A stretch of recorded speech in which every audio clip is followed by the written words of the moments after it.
I can just give you some assumptions that I make, just in general, that will be part of what informs me and how I will deal with some of these questions. This is not to say that I'm right or wrong, but these are just the assumptions I make. And the one assumption for me is a very important one, and that is that I'm simply not inclined, this is my personality, I'm simply not inclined to work on anything that's not a problem for the people I'm working with. Period. It's just an assumption I make.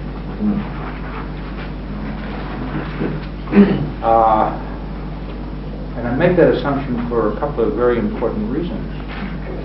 If it's a problem for me, then why am I seeing them?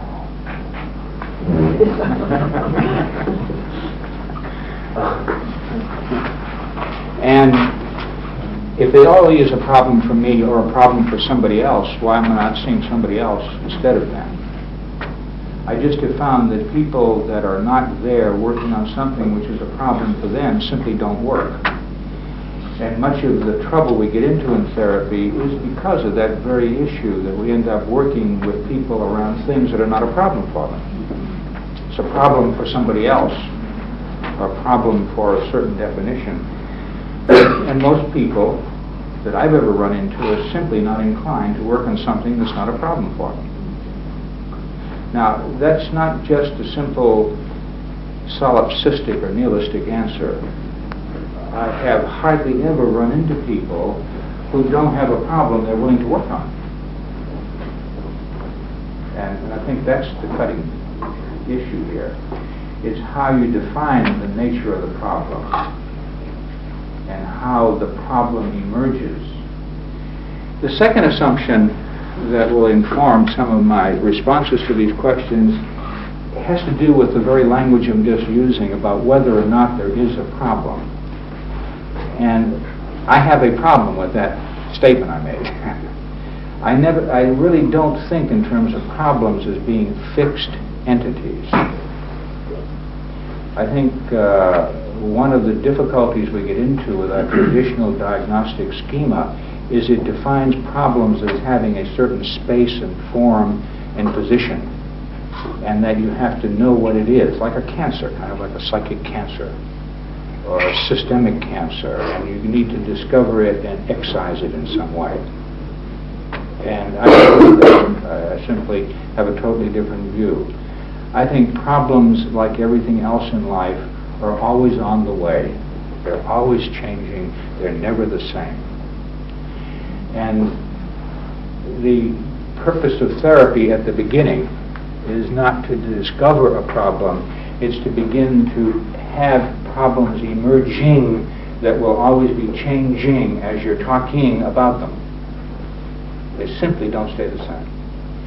And I think that's a hard one to get out of our head, that there is a problem and that we have to come up with a solution to the problem.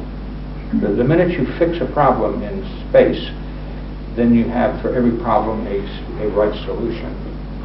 But if problems are fluid, ever-changing issues, solutions are not a factor. Problems change, disappear, emerge, dissolve, but they're always in motion. A lot of stuck therapy is because we whip dead horses. And dead horses don't get whipped very easily. At least they don't get motion very easily. So one of the assumptions I make is that there's no such thing as a problem. And of course that gets into the question you asked about assessment and other things, which is all based on that philosophical notion that there is a problem for us to discover, and having discovered it, to come up with a solution. And we can talk about that. But that's one of the assumptions I make.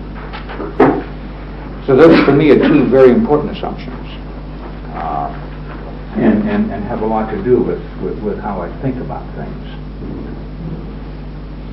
A third assumption I make, which for me is very important, has to do with the whole use of the word therapy, which I have gotten to dislike very much. The word therapy has certain assumptions which bother me. The word therapy makes some assumptions about who's responsible for what. Therapy means that you are the fixer of things. And I think that's a very dangerous assumption to make. I would basically describe this assumption, or this broad arena of assumptions, that, you know, in our field, I think there's a long history, a long tradition of thinking of ourselves as therapists, as psychologists, as social workers, as psychiatrists, to think of ourselves as experts in producing change. We are change agents. I don't believe it. I think the only person you change in the therapy room is yourself.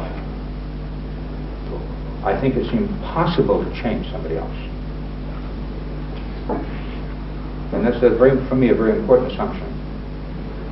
Now, I can interact with people such that they will consider changing, but I can't change them. And I think a lot of the questions that are in here cut across that assumption. And we can talk about that from many different aspects, but I believe very strongly that I cannot change another person. I can coerce another person.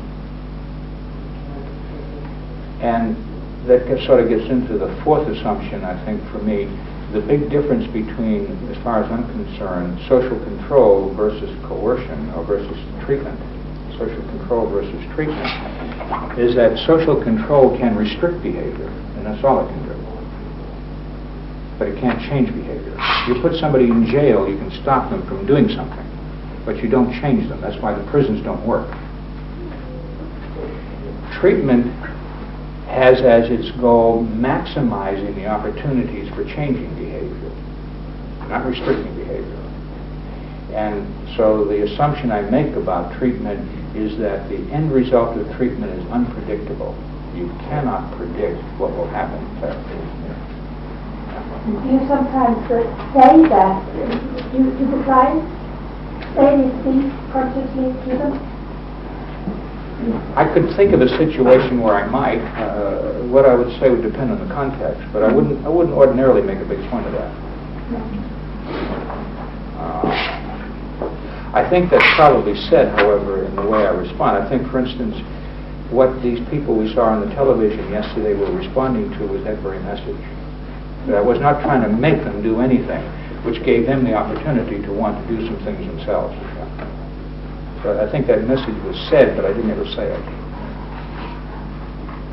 It was said in terms of how I approach them. But I think for me, those assumptions kind of underlie a lot of what I think about. And then a last assumption I make, and I think this is a very important one, and a very difficult one. Most of our, let me put this a little differently.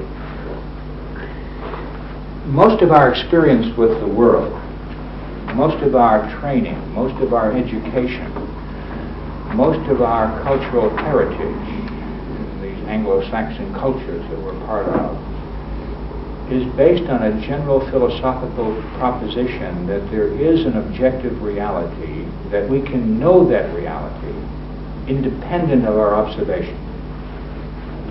And it's out there, and we can control it and we can manipulate it. Our sciences basically, over the last century, perhaps century and a half, have been sciences which are based on the assumption of having a certain knowledge of an objective reality, and have held out the promise that we could, as scientists, control that objective reality for our very idealistic position, that we could use our science to control nature, and in controlling nature, bring us the beneficence of a utopian society. I think we are at the end of this century of certainty. I don't think that's possible. I think the solutions we've come up to in terms of how we've understood reality have produced problems bigger than the problems we started with.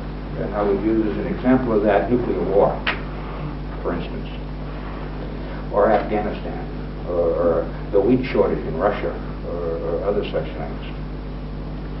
I think we are beginning to enter a century of uncertainty in our sciences, and you see evidence of this in biology and physics and in other basic scientific theories. We are beginning to understand that you cannot separate the observation from the reality. and that the only reality we can know is limited to our capacity to observe. And that may not be what reality or nature is all about. And that our methods of observation determine the realities that we can operate in. Which means that we are, as scientists, as knowledgeable people, forced to deal with our ethics and values and their role in determining our observations.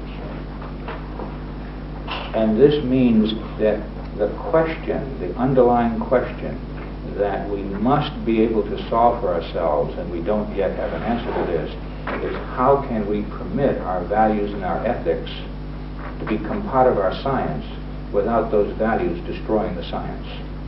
I think that's the big question that we have to answer for ourselves.